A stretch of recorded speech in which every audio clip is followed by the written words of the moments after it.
Lumpy skin disease पर बोलने का मौका दिया। आपका बहुत बहुत धन्यवाद। सभापति महोदय, आज ये बीमारी हिंदुस्तान के कई राज्यों में 2019 से सक्रिय हो चुकी है।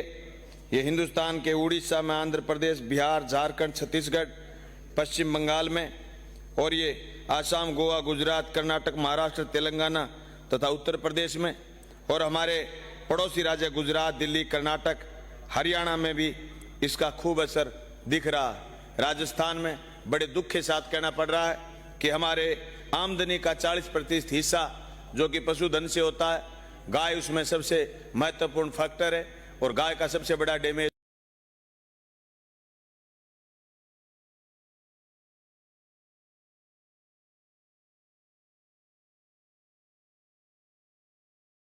सभापति महोदय, मैं कुछ बात ऐसी भी रखना चाहता हूं जो मेरी कॉन्स्टिट्यूंसी से जुड़ी हुई।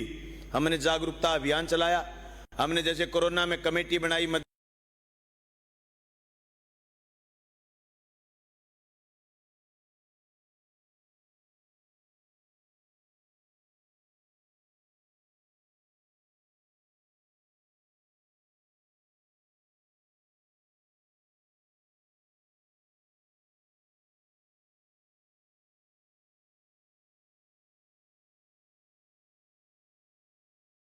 हमारे पास कल एक डेथ हुई थी गाय की, और पूरे टोटल गौशाला में आज के दिन कोई स्किन डिजीज की कोई गाय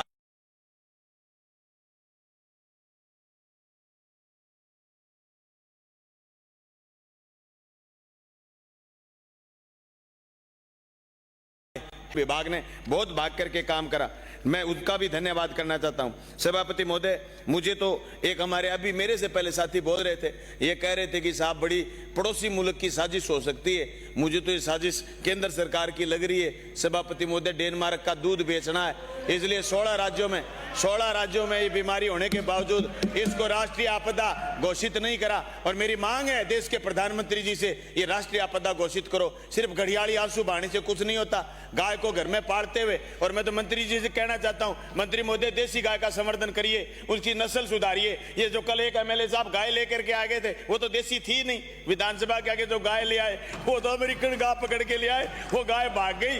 उस गाय ने इनका हेज भी नहीं करा, ये पॉकेट में पकड़ ले आए उनको।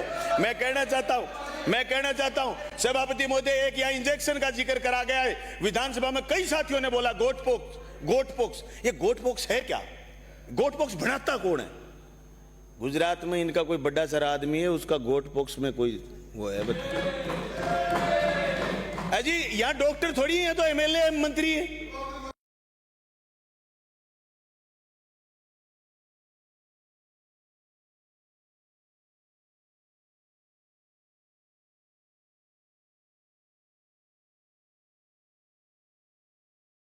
गायों के कंकाल को तो नर कंकाल बोल रहे थे, और ये कह गए राठौड़ साहब, मेरे को लगा राठौड़ साहब आज ऊक चूक है ही। ये राठौड़ साहब एक बात और कह गए कि साहब आपने पशु बीमा खत्म करा। नहीं राठौड़ साहब, आपकी सरकार ने खत्म करा था पशु बीमा, और मंत्री जी आप शुरू करिए। इन्होंने तो खत्म कर दिया, और ये तो झूठे आंकड़े देने में आजकल माहिर हैं। आप शुरू क्यों नहीं कर रहे? पशु बीमा आप शुरू करिए। इन्होंने जो गलती करी है उसकी माफी आपको मांगनी चाहिए, क्योंकि इन्होंने गौशाला अनुदान में पिछले 5 साल में दिए 450 करोड़, और आपने दे दिए 1992 करोड़ रुपए, यानी आपने 1992 करोड़ रुपए दे दिए। फिर भी आप प्रदेश की जनता को बता नहीं पाते। राठौड़ साहब आपको गलत बात बोल करके एकदम गुमराह कर देते हैं, और आप गुमराह हो जाते हो। मैं ये कहना चाहता हूं, आज देश के अंदर जिस तरीके से हमारे साथी ने एक बयान दिया अभी, और मैं निंदा करता हूं इस बात की, ये इन्होंने जिक्र करा बीफ का।